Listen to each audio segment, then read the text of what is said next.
el que se centra un poco más en la descarga consecuente. Entonces, bueno, para empezar, que no me pasa esto, ahora, a ver qué, ay.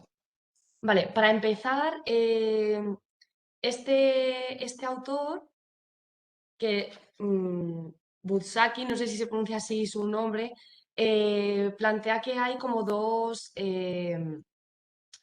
formas de entender la relación que establece el cerebro como con el ambiente.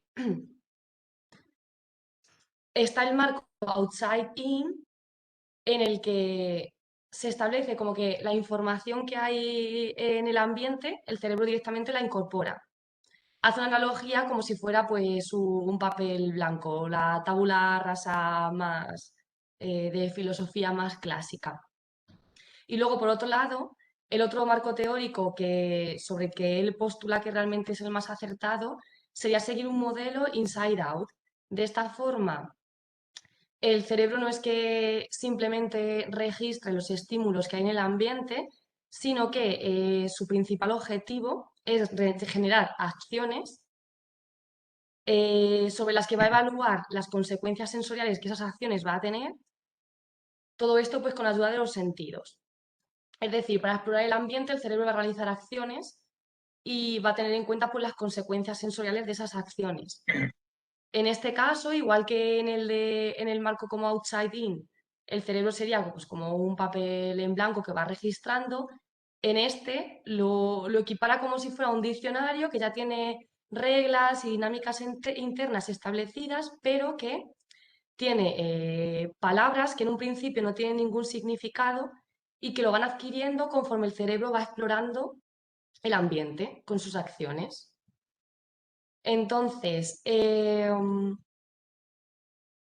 así como una conclusión que establece es que el cerebro, en todas las investigaciones, por ejemplo, de neuropsicología, es muy común, por ejemplo, evaluar, poner una imagen al participante y evaluar cómo el cerebro reacciona ante ella. Esto sería más desde un modelo outside in, o sea, desde fuera hacia adentro, pero lo más correcto sería ver qué es lo que realiza el cerebro para poder percibir ese estímulo, no cómo reacciona simplemente al estímulo. Por tanto, eh, este autor nos cuenta en su libro que el cerebro debería ser tratado como una variable independiente en estos estudios porque el comportamiento y la cognición pues depende de esta actividad cerebral y no al revés.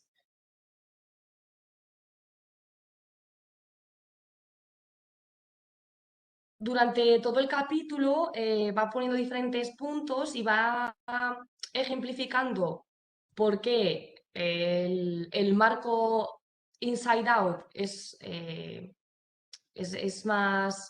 más verídico y desear que deberíamos de usarlo, va ejemplificando con diferentes o efectos que se han establecido, mecanismos o estudios en animales también.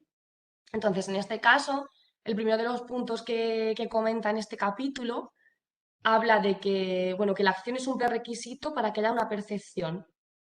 Habla sobre el efecto de la ilusión óptica Troxler, que es esta que tenemos aquí, no sé si veis mi puntero, pero bueno, es la única imagen que aparece en la diapositiva. En esta ilusión óptica, si nos fijamos en el punto que hay en el medio y estamos focalizando la visión durante varios segundos en él, dejaremos de percibir estos cuadros azules que hay. Entonces, este sería pues una forma de ejemplificar porque si no hay movimiento, o sea, cuando no hay movimiento no percibimos lo que hay alrededor del punto en el que nos estamos fijando. Otro ejemplo sobre el que se basa para decir que la acción es un prerequisito para la percepción es en este paradigma a los participantes les pone como si fuera una especie de lentilla sobre la que reflejan una imagen o un vídeo. Obviamente ellos no pueden explorar la imagen ni el vídeo porque conforme ellos mueven los ojos, la imagen también se mueve porque está reflejada como en una lentilla. Al no poder explorar el ambiente con esos movimientos oculares, pues no pueden percibir bien la escena. De nuevo, pues otro ejemplo sobre lo que os comentaba, de que la acción es un prerequisito para la percepción.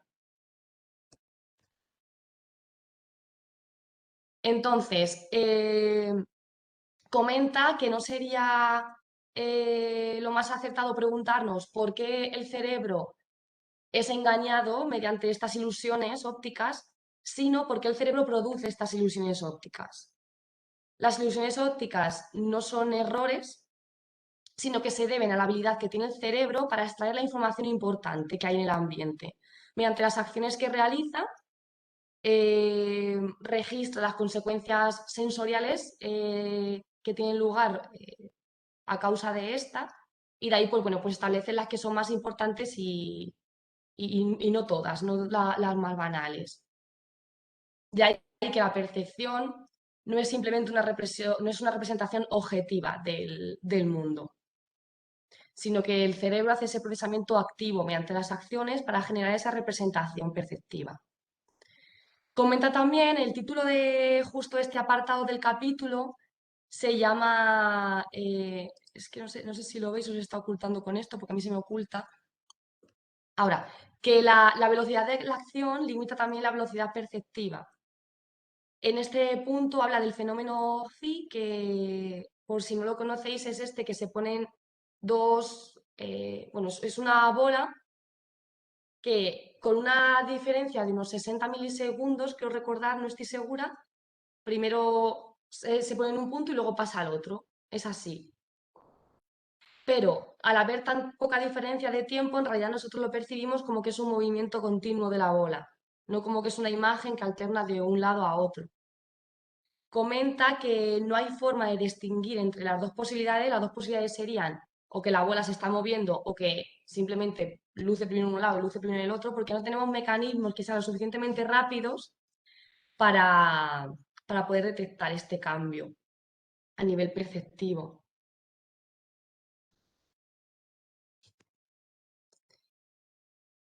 Entonces, se pregunta si es percepción-acción o acción-percepción.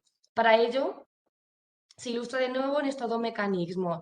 El reflejo patelar, nos preguntamos qué pasaría si por algún problema se destruyeran las neuronas motoras, pero las vías sensoriales permanecerían intactas. En este caso, como hay esa destrucción de las neuronas motoras, el reflejo patelar no tendría lugar. Pero en este caso, nos preguntamos si el paciente aún así sentiría el golpe del martillo al intentar realizar el reflejo, aunque el movimiento no tenga lugar.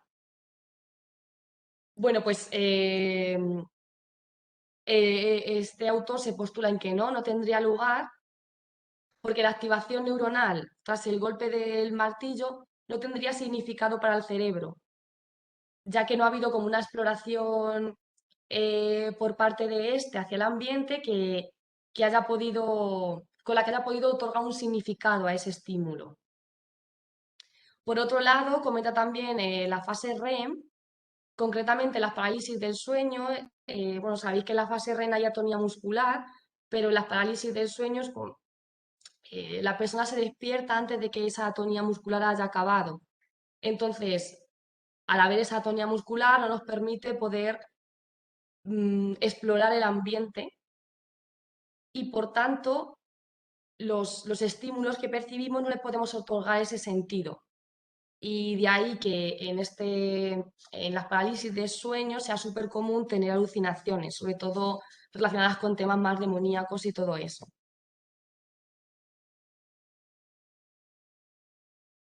Como conclusiones un poco de este apartado del capítulo, nos comenta que nosotros no nos conectamos con el mundo a través de nuestros sentidos, sino a través de nuestras acciones. Y que entonces las sensaciones y las percepciones, gracias a la exploración que nosotros hacemos del mundo, es cuando se les otorga un significado y ya pasan a formar parte de nuestra experiencia. Por tanto, de nuevo comenta que la principal función del cerebro no es de forma objetiva registrar los estímulos que hay en el mundo exterior, sino aprender de las consecuencias que las acciones que las acciones que nosotros realizamos sobre el mundo, las consecuencias que tienen lugar y, y bueno, y eso, y entonces ir registrándolas, ¿no? Para ir generando esa experiencia y otorgando ese significado. El principal mecanismo que está implicado en todo esto es la descarga consecuente, vamos, que ya hemos oído hablar, hemos hablado bastante de ella en otras reuniones. Entonces, bueno, sabemos que en la descarga consecuente las regiones motoras envían una copia a regiones sensoriales de las predicciones que creen que el acto motor va a dar lugar a nivel sensorial. Con el objetivo también de, de que sepamos que esas acciones, esos cambios sensoriales tienen lugar por algo que nosotros mismos hemos realizado. Los órganos sensoriales pueden ser activados o bien por estímulos que no nos esperamos o porque nosotros estamos activamente buscando estímulos en el ambiente. Esto lo ejemplifica también de dos formas, como la diferencia que hay a nivel sensorial cuando nosotros intentamos hacernos cosquillas a nosotros mismos o cuando nos las hace otra persona, y también con el tema de los movimientos sacádicos. Cuando nosotros exploramos el ambiente, nuestros ojos están continuamente moviéndose, las imágenes que percibimos se reflejan en distintos puntos de la retina, pero nosotros no percibimos como imágenes borrosas o ese movimiento, pese a que estamos todo el rato realizando movimientos sacádicos. Incluso aunque realicemos parpadeos, no percibimos ese cese de estimulación visual. En todo esto está influyendo la descarga consecuente con esa inhibición. Entonces, de nuevo, insiste mucho en que las neuronas no pueden interpretar las señales que reciben a nivel a estimular si no ha habido como una verificación a nivel conductual de qué consecuencias sensoriales tiene lugar cuando yo realizo acciones. Para que nosotros podamos interpretar estas señales de forma correcta, necesitamos esa información extra que nos dan nuestros movimientos, no solo la que simplemente recibimos del ambiente. Bueno, estos autores son los primeros que estudiaron el mecanismo de descarga consecuente. Perry fue el que le otorgó el nombre. Y en el libro lo ejemplifica como si, o sea, hace una analogía con los negativos de las fotografías. Es como si la copia que las áreas motoras envían a las áreas sensoriales cuando nosotros realizamos una opción es como si fuera el negativo de una fotografía. Y las consecuencias sensoriales que tienen lugar sería pues la fotografía en sí. Cuando nosotros la juntamos el negativo con el positivo de la fotografía, pues desaparece ese estímulo.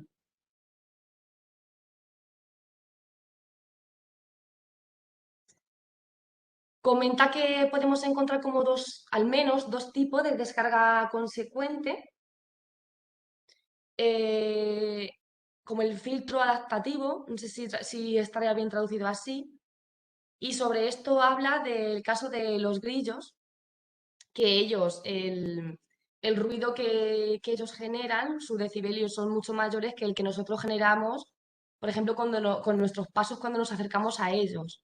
En cambio, ellos son capaces de percibir el sonido que nosotros generamos y bueno, y en ese momento callarse, ser capaces de reconocer que alguien está viniendo pese a que el ruido que ellos están realizando es mucho más alto que el nuestro, porque tiene lugar esa inhibición del sonido que ellos propiamente están emitiendo.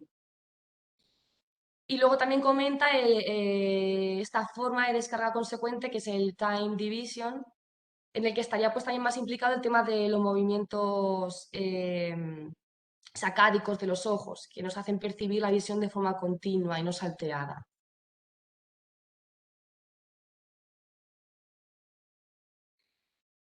Respecto al active sensing, que sería como eh, realizar una percepción sensorial, pero como de forma más activa, es decir, el cerebro no simplemente está como, o sea, responde a los estímulos que recibe, como ya he comentado varias veces, y se hace mucho hincapié de esto en el capítulo y en el libro entero, sino que el cerebro con sus acciones adquiere esos estímulos.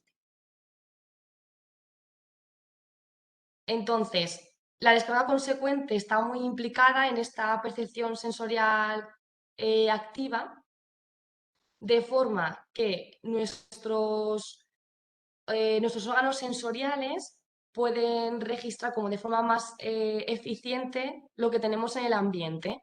Ejemplos de estos, pues serían lo que algunos animales utilizan para orientarse y percibir un poco el ambiente, como la electrolocalización y la ecolocalización. Dentro de estos mecanismos también tienen lugar descargas consecuentes. Por ejemplo, la electrolocalización, peces eléctricos generan como un campo eléctrico que les permiten percibir lo que tienen alrededor. Si se juntan varios peces, ese campo eléctrico que se suma, pero ellos son capaces de inhibir su propio campo eléctrico para poder seguir registrando bien el ambiente, igual que en el tema de la ecolocalización. Son capaces de inhibir los ruidos que ellos están realizando para así simplemente poder quedarse con el ruido que a ellos les proporciona para poder registrar bien el ambiente. Después, en este punto del capítulo, habla sobre algunas de las diferentes modalidades sensoriales. En este caso, el olfato nos comenta que los diferentes movimientos de respiración modulan también la percepción. Entonces, el objetivo principal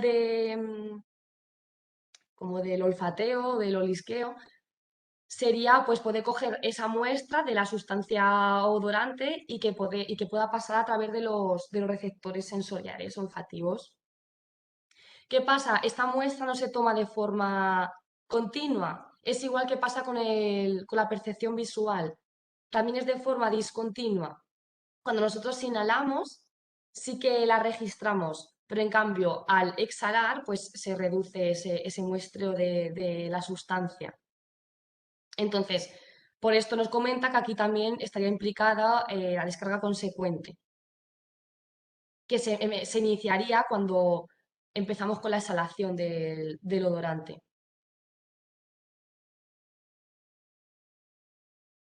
En cuanto a la visión,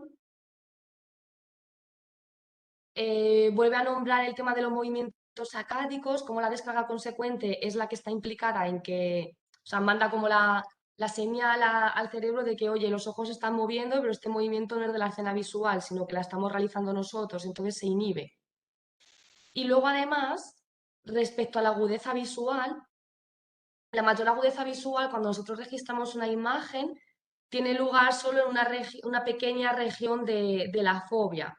Es como los de la parte central del campo de visión, unos 5 grados, en la que hay conos receptores que son buenos. Pero nosotros, mediante ese escaneo que realizamos del ambiente, o sea, generamos como la ilusión de que percibimos de forma aguda la escena entera, aunque realmente solo es un pequeño punto en el que percibimos esa alta agudez visual. Esta forma también de ver de forma continua la imagen, aunque haya ese movimiento, pues también está implicada la descarga consecuente.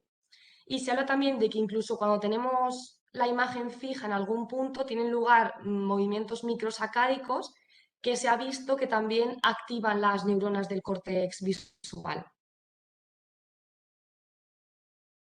Respecto a la audición, pues, bueno, en este sentido es el que más al día estamos puestos por el proyecto del SEL.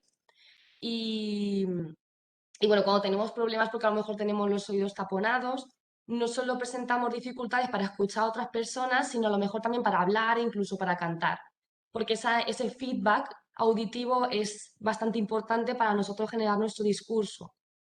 Como ya sabemos, regiones motoras envían las copias de las motoras regiones sensoriales, que ya también lo hemos comentado muchas veces. Entonces, se establece este mecanismo inhibitorio en el que neuronas inhibitorias del córtex auditivo se activan y estas neuronas inhiben a las células piramidales. ¿Qué pasa si este mecanismo falla? Pues que puede tener lugar fenómenos como las alucinaciones auditivas o tinnitus.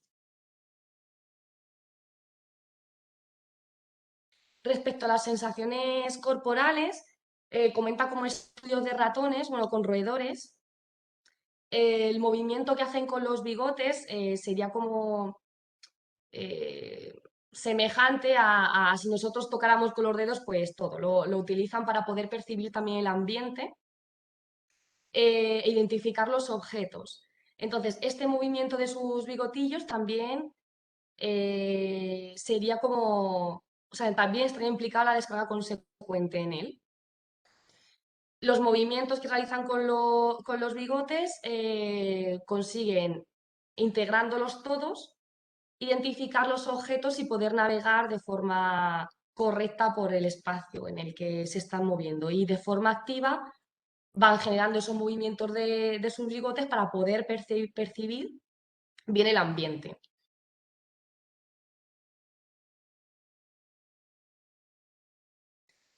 Después de exponer esto, se nos comenta el autor, vale, pero si a mí me toca en la mano o yo veo una mosca volando, esto se lo puedo detectar perfectamente sin que haya como un movimiento muscular muy grande. Entonces, esto no realmente no sería una evidencia de una secuencia sensorial motor, es decir, como un marco outside in, no inside out. Bueno, pues respecto a esto nos dice que no, que realmente en este caso no necesitaríamos esos movimientos musculares porque son percepciones que ya han sido calibradas por nuestro cerebro, ya han sido como adquiridas por nuestra experiencia que hemos tenido ya con el mundo, pero si nosotros no percibimos de forma activa el mundo mediante nuestras acciones, no vamos a poder conseguir que esos estímulos adquieran significado. Si sí lo realizamos, realizamos esa exploración activa del mundo, los estímulos que se van a ir generando con esas acciones irán adquiriendo significado y estos se irán guardando en la memoria y los podremos utilizar para futuras percepciones.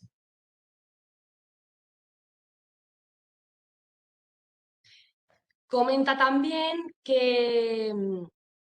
bueno, que el cerebro no es que se desarrolle desde el principio con pistas ya sobre qué es lo que sus órganos sensoriales detectan, cómo se mueven sus partes motoras, pero sí que hay como programas más tempranos y heredados que pueden generar como un protomap.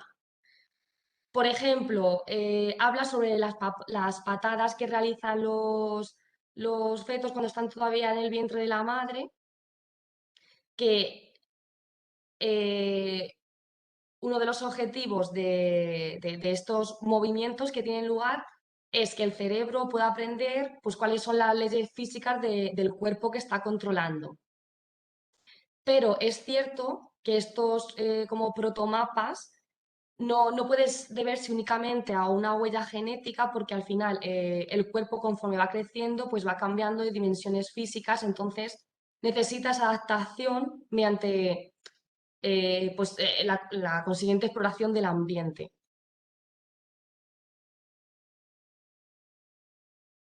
Sobre esto, habla también de personas con órganos amputados, cómo tienen lugar fenómenos como el miembro fantasma.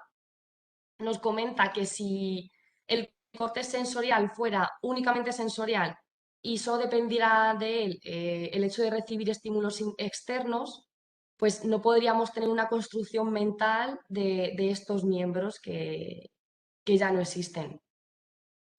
Por otro lado, también nombra otro paradigma experimental, que es el de esta imagen que hay aquí.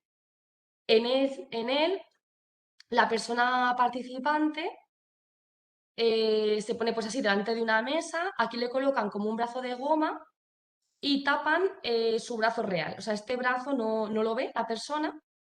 El experimentador lo que hace es, con una pluma o con algo, le toca la mano de goma a la vez que toca su propia mano.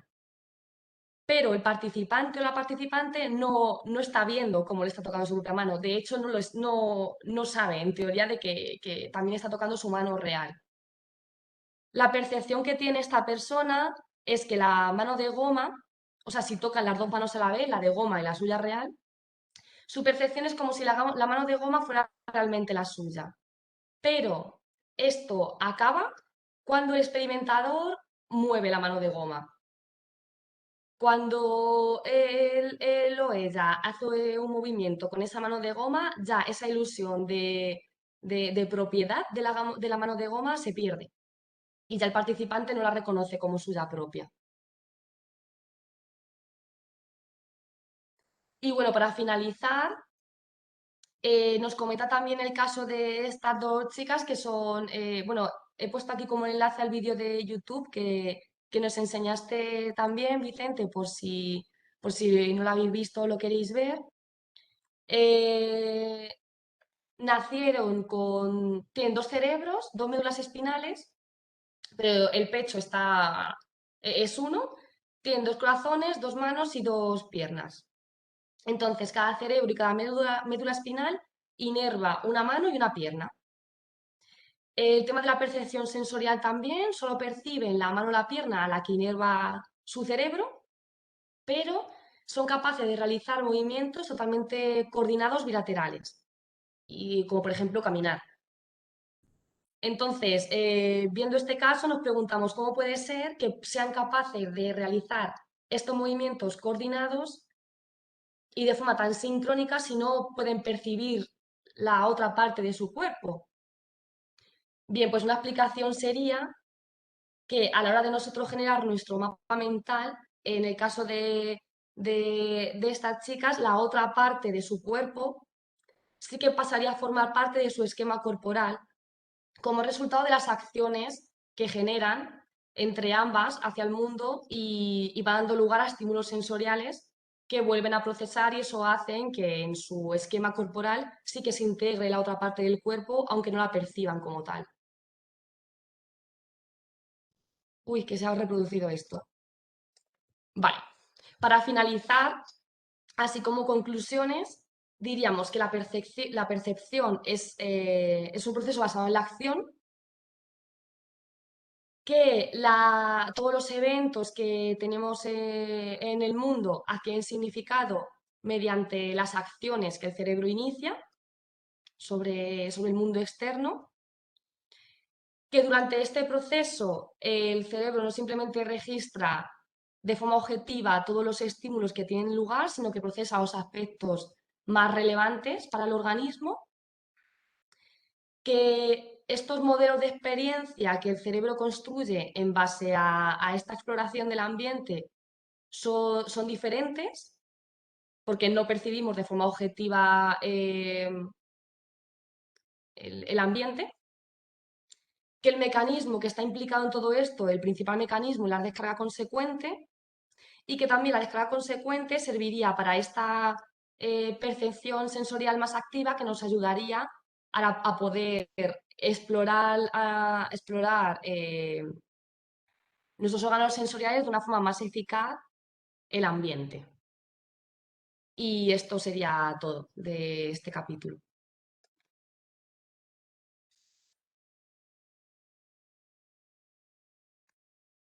Pues yo creo que el hombre va un poco más allá de, de lo que dicta el sentido común, ¿no? Pero que dice cosas bastante interesantes. Sí, Quiero decir que como que lo centra todo, absolutamente todo en estos mecanismos.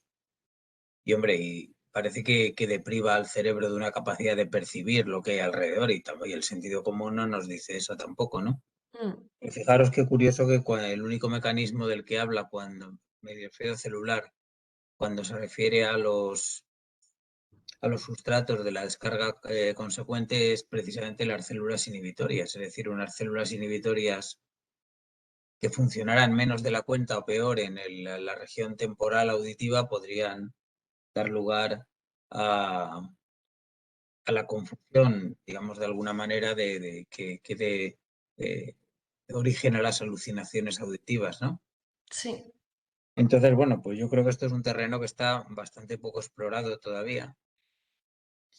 y que experimentos cada vez más sofisticados como el nuestro y un poco más allá, pues pueden tener, bueno, pues una importancia bastante interesante, ¿no? Porque además no dependen de la colaboración del sujeto. Mm. Yo creo que los resultados que hemos visto con el experimento que hemos hecho son bastante ilustrativos de las dimensiones, de las diferencias que puede haber entre sujetos y controles sin que haya un posible papel de una falta de colaboración o algo así. Por el sujeto simplemente oye o dice y ya está. Mm. Entonces, bueno, yo creo que seguir por aquí pues nos puede dar muchas alegrías. No sé qué parece a los demás. Sí. Además que cuando habla también del tema de los mecanismos de inhibición, eh, también lo que hemos visto de esa hiperactivación a nivel cerebral que hay en los pacientes, pues oye, también está como bastante relacionado con Claro, todo claro, esto. poder saber, por ejemplo, si la hiperactivación global tiene que ver con una disminución de la capacidad de distinguir entre lo propio y lo ajeno, pues es un paso siguiente bastante lógico que podemos dar una vez que Mm. registremos todo esto, ¿no? Sí, Es decir, la menor cuantía de la descarga consecuente tiene que ver con una mayor hiperactivación global, pues es posible, ¿eh? Es algo que podemos comprobar bastante fácilmente. sí.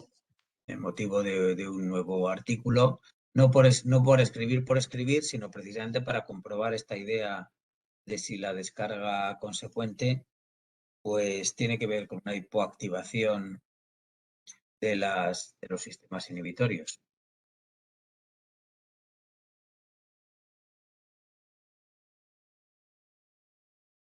¿Más cosas que queréis comentar?